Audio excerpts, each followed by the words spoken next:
활성 슬러지법의 설계 및 영향인자입니다. 하수 처리장은 시설물을 만든 다음 실제로 하수가 유입되고 처리시설 내에서 여러가지 조작을 거쳐 운전되어 물을 정화한 후 연속적으로 방류하는 시설입니다. 이 단계에서 물속에 있는 오염물질이 미생물 슬러지로 바뀌면서 이 또한 슬러지 형태로 시스템 밖으로 배출되는 이러한 시설입니다. 따라서 여러가지 설계 및 영향인자가 적절하게 계산되고 또 설계대로 운영하여야만 안전한 그리고 목표로 하는 처리 수지를 얻을 수가 있습니다. 여러가지 설계인자가 있는데 첫 번째 SRT 즉 고용물 체류 시간입니다. 영어로 Solid Retention Time이라는 뜻인데 이 시간은 SRT는 시스템 내에 있는 총 미생물 양을 매일 시스템 외부로 배출되는 미생물 양으로 정의하고 있습니다.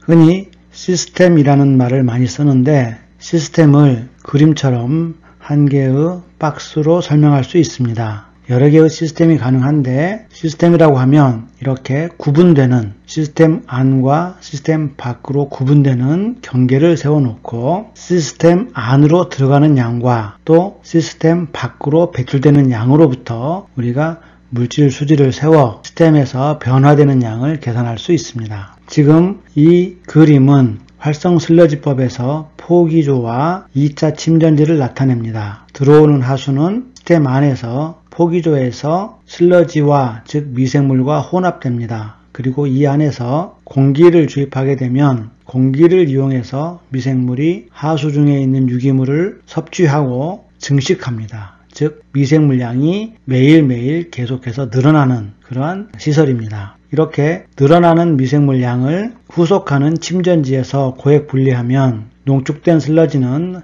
바닥에 가라앉아 침전하고 그 다음 슬러지가 분리된 즉 미생물이 분리된 물은 처리수로서 시스템 밖으로 배출하게 됩니다. 고용물 체류 시간을 계산하기 위해서 시스템을 만들고 이 시스템 안 밖의 미생물량을 계산하면 다음과 같습니다. 계산을 편하게 하기 위해서 들어오는 유량을 Q 그리고 들어오는 미생물의 농도를 X0라고 하였습니다. 그리고 이 포기조의 부피를 V, 포기조의 미생물 농도를 X로 하였습니다. 2차 침전지에서 슬러지가 침전되는데 여기에서 잉여 슬러지 형태로 슬러지를 배출하게 됩니다. 배출되는 슬러지의 양을 QW라고 하고 배출되는 슬러지의 농도를 XW로 하였습니다. 그리고 이 슬러지의 대부분은 반송되어 다시 포기조로 들어가게 되는데 처리되고 난 나머지의 물은 들어오는 유량 Q에서 잉여 슬러지로 배출되는 유량 QW를 뺀 양이 실제로 2차 침전지에서 배출되는 유량입니다. 침전되고 남은 찌꺼기가 있는데 만약 침전 효율이 100%라면 유출되는 물에 미생물은 없을 것입니다. 그러나 실제로 2차 침전지의 침전 효율이 완벽할 수는 없기 때문에 일부 미생물이 유출될 수 있고 유출되는 미생물의 농도를 X2로 하였습니다. 그러면 이제 시스템 내의 총 미생물 양은 최적 곱하기 농도하여 V 곱하기 X가 됩니다. 물론 시스템 내에 있는 미생물 양이 이 침전지 하단에도 있을 수 있고 또 잉여 슬러지 라인 또 반송 슬러지 라인 안에도 관로 내에 미생물량이 존재할 수 있지만 이 양은 포기조에 들어있는 미생물 총량에 비해서 적은 양이므로 무시합니다. 그러면 시스템 내의 총 미생물량은 V 곱하기 X로 표시할 수 있습니다. 다음 시스템 외부로 배출되는 미생물량은 두 군데가 있습니다. 첫 번째 잉여 슬러지로 배출되는 양이고 두 번째 처리수로 배출되는 양입니다. 마찬가지로 배출되는 미생물량은 첫 번째 QW 곱하기 XW의 양이 됩니다. 그리고 처리수로 배출되는 양은 Q-QW 곱하기 X2가 됩니다. 유량 곱하기 농도가 부하량이라는 사실을 기억하기 바랍니다. 이를 대입하면 SRT를 세타-C로 놓고 계산하면 세타-C는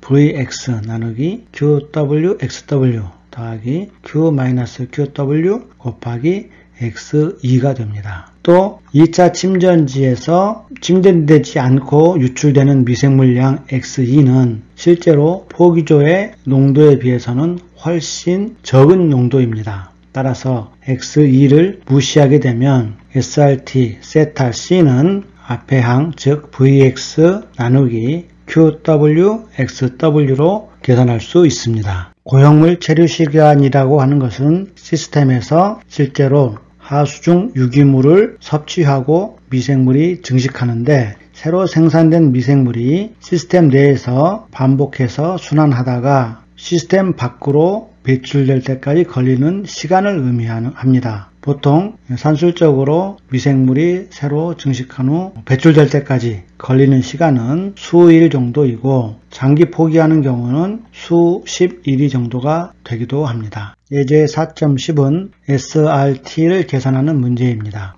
하루 5,000 입방미터의 하수를 처리하는 공공하수 처리 시설이 있습니다. 포기조의 HRT, 즉 수리학적 체류 시간을 6시간으로 설계하였습니다. 그리고 MLSS 농도가 2500mg/L로 줘졌고 잉여 슬러지의 발생량은 하루 100 입방미터, 그리고 잉여 슬러지의 농도는 10,000mg/L로 주어졌습니다. 이때 포기조의 SRT를 계산하는 문제입니다. HRT가 6시간으로 주어졌으므로 포기조의 부피를 계산할 수 있는데 부피 V는 유량 곱하기 HRT입니다. 따라서 5,000 곱하기 24분의 6시간 하여 1250 입방미터가 됩니다. 여기에서 공식에서 SRT는 Vx를 QW, XW로 나눈 gat인데 미생물 농도 X가 주어지지 않았습니다. 사실 문제에서 MLSS라고 하는 것은 원래 Mixed Liquor Suspended Solid의 머리 글자로 혼합액 부유물질의 의미입니다.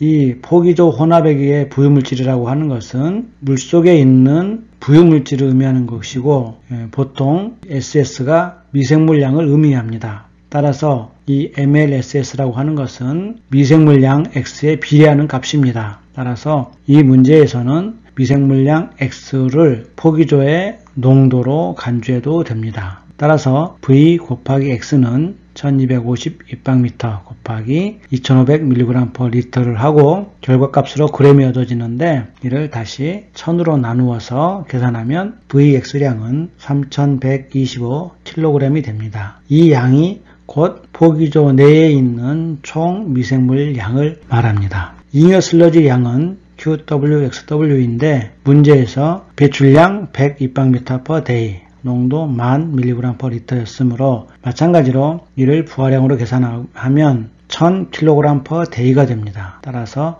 이를 나누면 SRT는 3125kg을 1000kg/day로 나누어 3.13day가 됩니다. 즉 포기조에서 생산된 미생물은 이 시스템 내에서 평균적으로 3일 정도 머물다가 시스템 밖으로 잉여 슬러지 형태로 배출된다는 뜻입니다.